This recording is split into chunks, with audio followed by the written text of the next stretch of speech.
Now, the grades were, I think, no, you do not.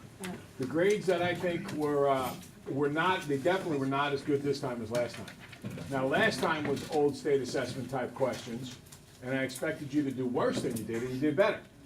Today, I expected you to do better than you did, and you did worse.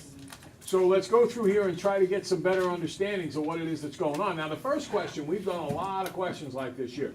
It's appeared on a number of tests that you've taken in class. It's appeared on pre-tests. It's appeared on homeworks. It's appeared a lot. Yet, a lot of people got this thing wrong. It says, which of the following expressions is not equivalent to 1 over 25? The ones that are equivalent to 1 over 25, well, you know what you do? Just do the adding exponents and keeping the base the same for all of the examples. A -1 and a -1 make -2. You just add, each time you get 5 to the -2 for A, for B, for C, and if you do that for D, you get 5 to the +2. Which one is it pretty obvious is not like the others? D, because it's 5 to the +2 instead of 5 to the -2. A negative exponent?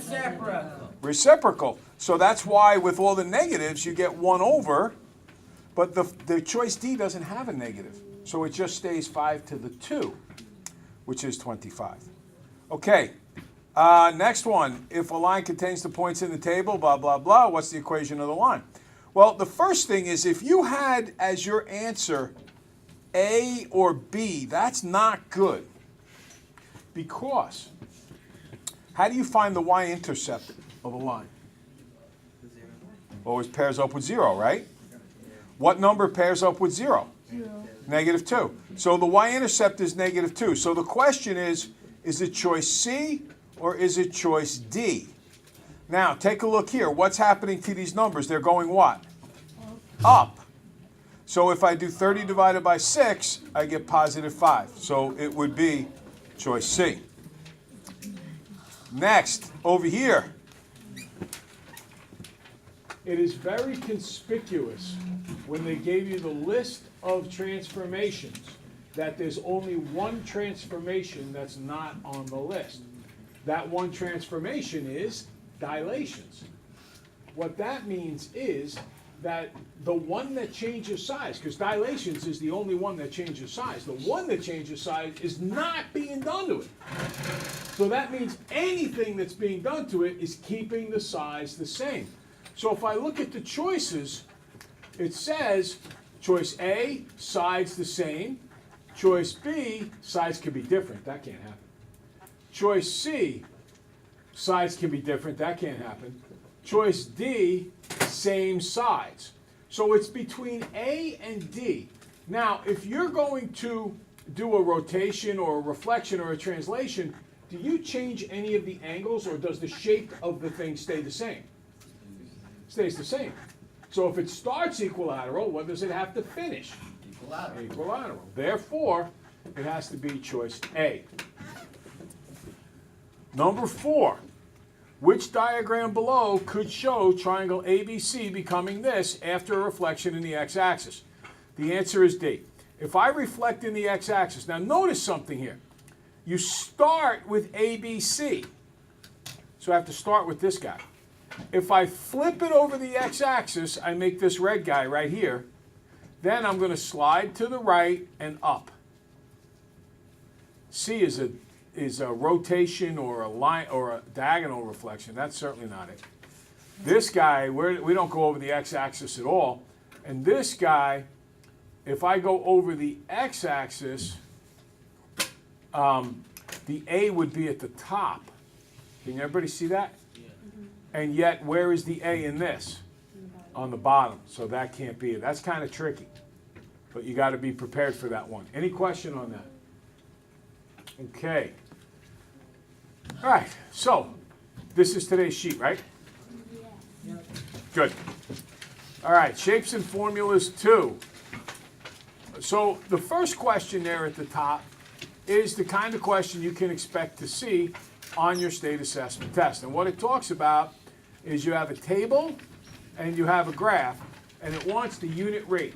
A unit rate is how much one costs. So if 2 croissants cost $3.50. How do I find the unit rate, Frankie? That's right. You divide $3.50 by 2, and the answer to number 1 is $1.75. What's the answer to number 1? $1.70. That's expensive. Yeah, it is, right? They got to lower their prices. Okay, number 3, the cost of bagels. Now, I got to look on here, and I'm looking for a perfect point. I don't exactly see one. There's one. It's $4 for 5 bagels. So if it's $4 for 5 bagels, I do 4.00 divided by 5, and I get 80 cents. If you looked at this, it was really tough to tell. Is it 80? Is it 90? Is it 85? Is it 78? I don't know. So I went here and I found one that was on a perfect point. 4 divided by 5 is 80 cents. 4 divided by 5 is 80 cents. All right, any questions? All right. Now, next up, let's see. We have finding the length of a line segment connecting 7-2 and 3-1. And for that, I absolutely need to write on the board. So, this is one of those Pythagorean theorem guys. All right, so, projection mode, there it is.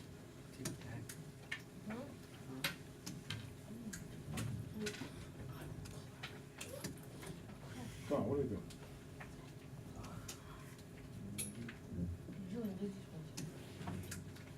There we go, good. Okay, so connecting 7-2 and 3-1.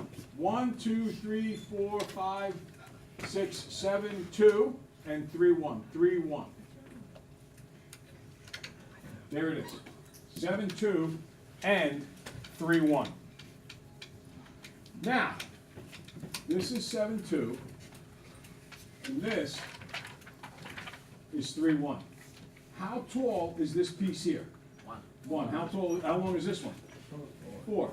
So using legs squared plus legs squared is equal to hypotenuse squared. I get 1 squared plus 4 squared equals hypotenuse squared. What is 1 squared? 1. What's 4 squared? 16. Equals h squared. Add them up. They're on the same side, same operation. 17 is h squared, square root. And now, there's several different ways that they can express the answer. First off, is this a rational or an irrational number? Randy, pick your head up. It's irrational. How do you know it's irrational?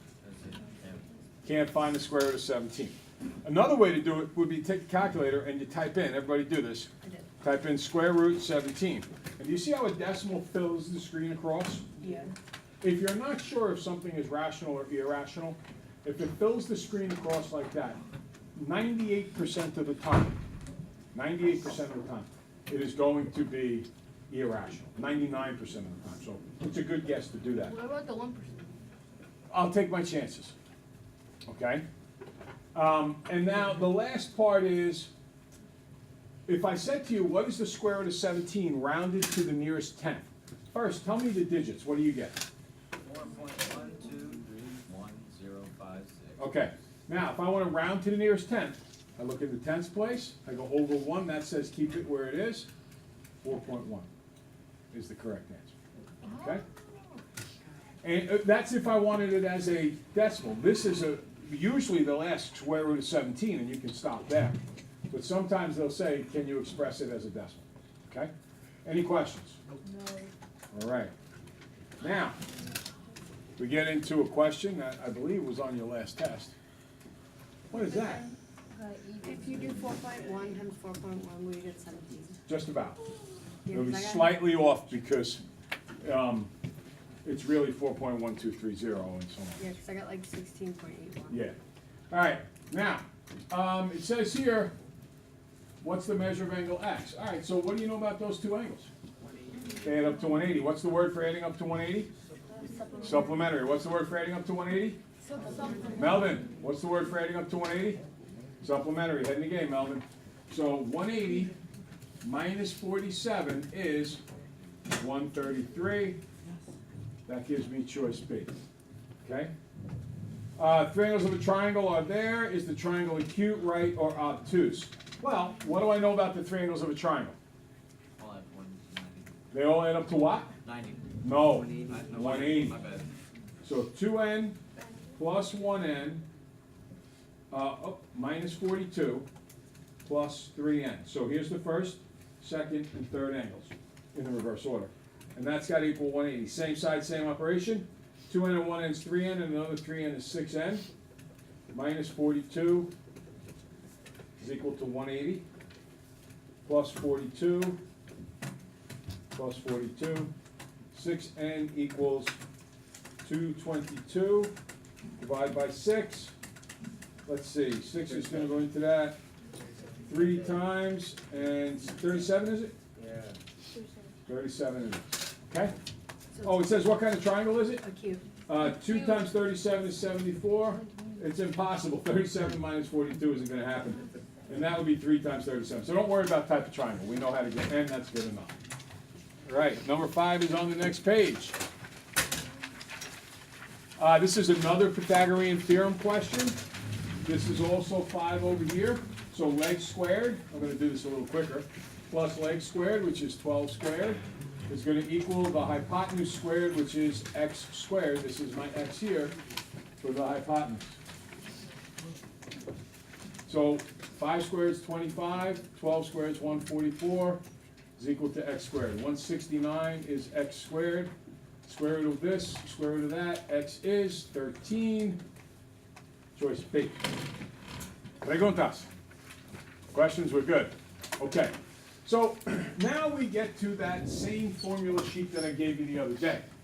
And you don't have to memorize these formulas. That's the good news. Or, no, you do not. They give you that exact same sheet on your test. Your job is to be able to look at that sheet and to look up the formula. So, for instance, some background information. How do you find the area of a rectangle? You should know that. Area of a rectangle. How do you find it? The circle. Don't even look at the picture. Area of a rectangle. Not a circle. The pie. No, it's not a circle. Length times width. Oh, Okay? And now you're doing so. You're going, and I'm going rectangle. the pie. Rectangle. I think that's the pie. Yeah, pi is circles. Oh. Okay? Now, when's the last time you saw a square pie? Cakes could be School. square. School. No, A pies square are pie. circular. You slice them like this, you get wedges out of it. A pizza. Pizza pie is a circle, Circle. unless it's Sicilian, and what do the Italians know? Now, School and the school. how do you find the area of a rectangle? It's length times width. Okay. Now, how many rectangles make up that figure? Do it once. 6. 6. Wait, 6. I said, how many rectangles make up that figure?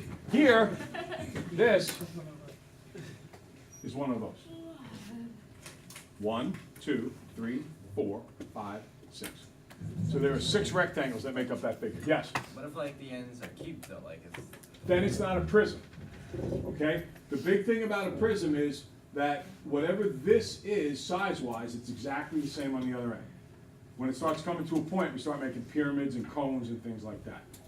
Okay? It doesn't matter how long this is, it's still going to be a rectangle. Now, let's find the surface area of each of the prisms below. Now, I usually like to do it on my own, but they give you a formula for the surface area of the prism. At least I think they do. maybe. Yes, no, they only give you volume. Okay. Okay? So that's actually a good thing for me. I don't mind that at all. All you have to do to find out the surface area is realize that this shape is made up of certain parts. There's a top and a what? Bottom. There's a left and a, Right. and there's a front and a back. All right, so let's do each piece at a time. Let's do the front piece. This is the front guy right here. What's the area of that front? Hey, 44. 44. How'd you get 44? Times 4 by 11. Multiply 4 by 11, because we said area is length times width. So for the front, it's going to be 4 times 11, which is 44. Okay? Now, the front matches up with the back. So I'm going to multiply that by 2 for front and back, and I get 88 square feet. Now, let's do the left side. The left side's over here. That's gonna be what times what? 4 times 3. 4 times 3. See, if this guy's 4, what's this guy? 4. So I get 4 times 3, which is 12 square feet. But if there's a left side, there's a right side. So I do that times 2 and I get 24 square feet. Now, next. Oh, that was supposed to be green. What times what? 11 times 3. So we're going to get 11 times 3 is 33 square feet. But if there's a top, there's a bottom. So I times that by 2 and I get 66 square feet. Now I just add them up. 10, 18, 9, 10, 11, 17. 178 square feet. Because the total surface area is just the areas of all of the 6 sides put together. Does that make sense? Yes. Excellent. You do the next one. You do the next one. Give you about a minute and a half to get back.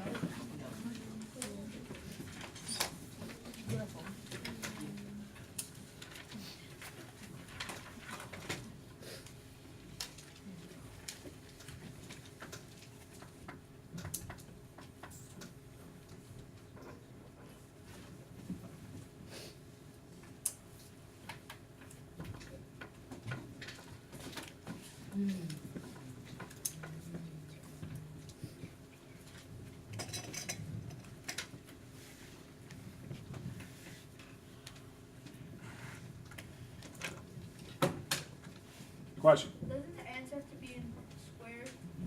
Yeah, it says, that's feet squared. I have ugly handwriting, but that says feet squared.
And if you done did it right, 1,060 square I got inches. that. Yeah, me. Nicely done, nicely done. Any questions? Yes. Okay, now, one of the other formulas on there is for volume. So everybody take a look at the volume formula and see what it says.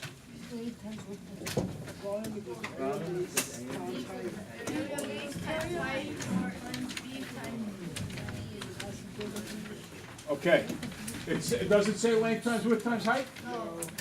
Does it say that, yes or no? No. Does it just say this? All right, listen, hey, stop backing up. There's a big difference between a big B and a little b. Big B means Area base. area of the base. So, take a look at the bottom here. What's the area of the bottom?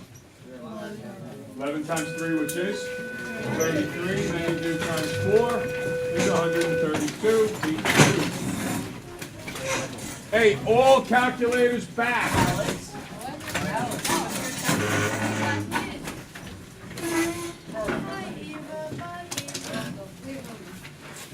All calculators back. Hey, hold it. 1, 2, 3. Tomorrow they don't get a calculator. No Manny, no Kenneth. No, Manny put his calculator back. Right there. That's not what he did. I saw him walk back there and put it back. And someone did. No, Manny walked there and put it back. I saw him put it in the front. Carlos Pelez and Evan Kaufer to the guidance office, please. Carlos Pelez, Evan Kaufer.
Get it back?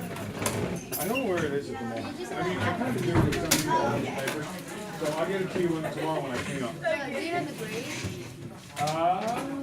No, I don't remember off the top of my head. It's in the parent portal. What? Okay. Michael, there is no reason on the face of the earth to be anywhere near Jared.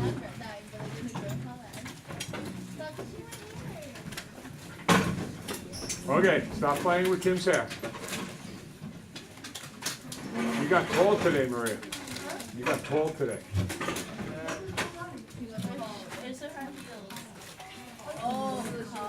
Those are the shoes. No tripping and falling in those? You're good. You're good. I'm good with those too. Be careful with those pink undies going with those too. Yeah. As soon as I said you were holding you got tighter pants and you started running, started slipping. Okay, how's everybody today? Terrible. What's her name? What? What's her name? What's her name? You said terrible. I assume there's a There is. Shut up, Jason. it's so predictable. Okay. Now, I'm not even telling me. something strange is going on. I don't know where the rest of the quizzes in the series are for the quizzes that you did the other day. So it might take me till Monday to find those. I really don't know. But in the meanwhile, we're going to start another series of quizzes. So, here you go. Jason, there you go. Thank you.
for a letter and how about Anybody know what Molly DeShiel has this period?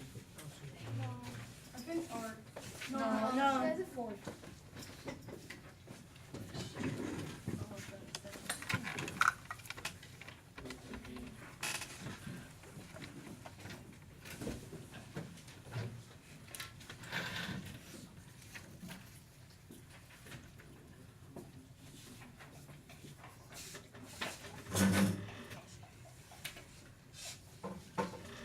Hey, do you happen to know who Molly DeShiel has this period?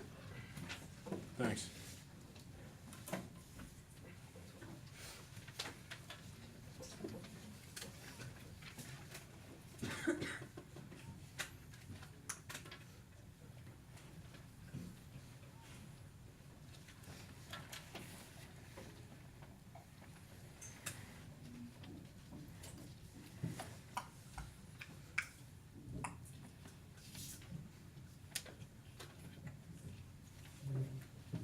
Thanks.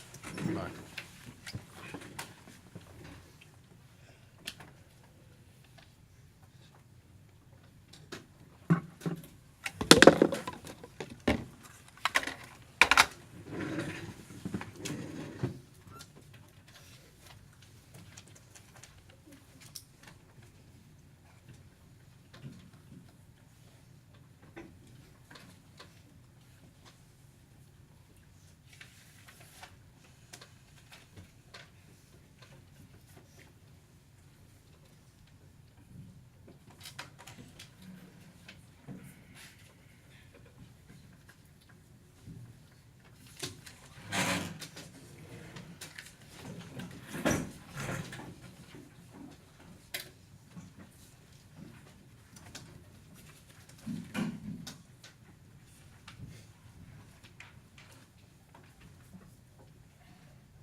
Who finished that there? Zach, come here.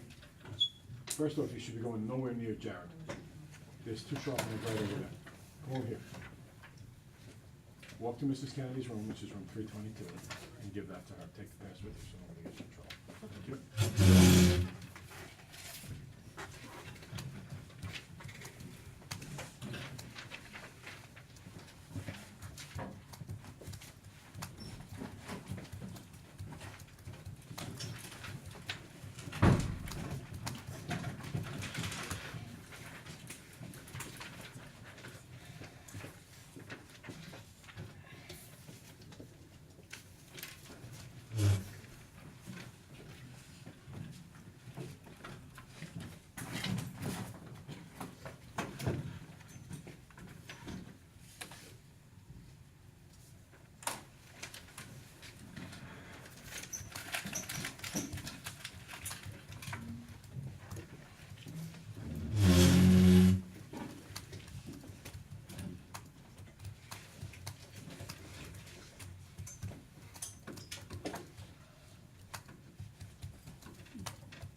Yes.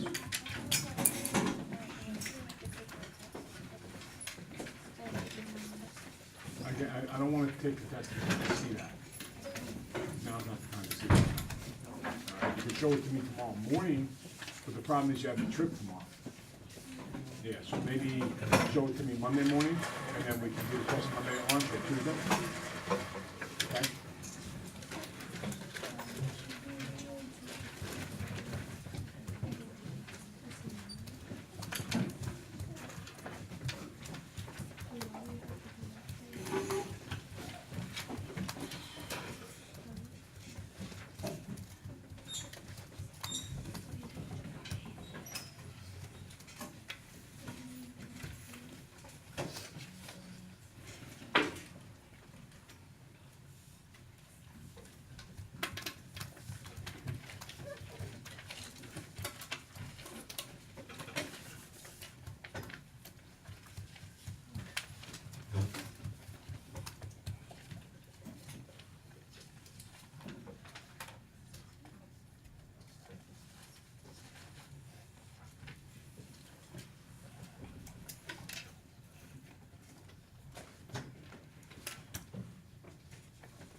skip it. Alright.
Keep working on that, do it.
Where's the other quiz up?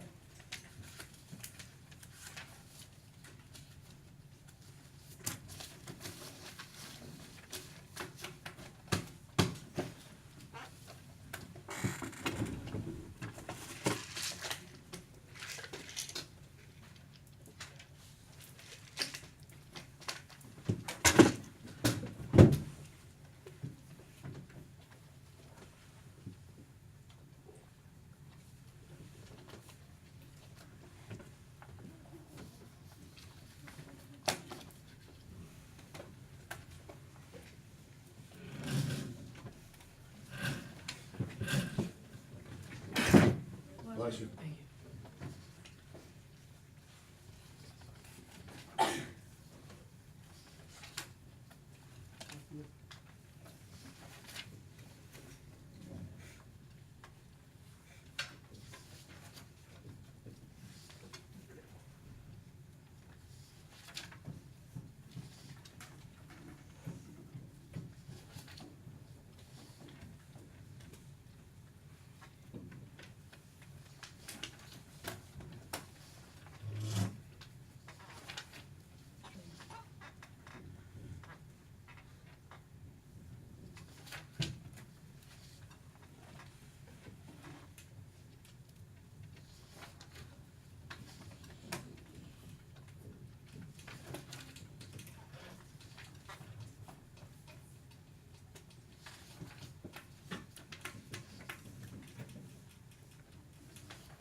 Okay, that's next.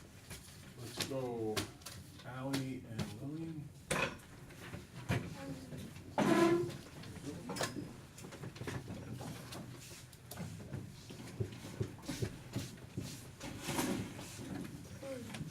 Zach, you gave that to Miss Tammy? Good. Oh, look at this. I let this run.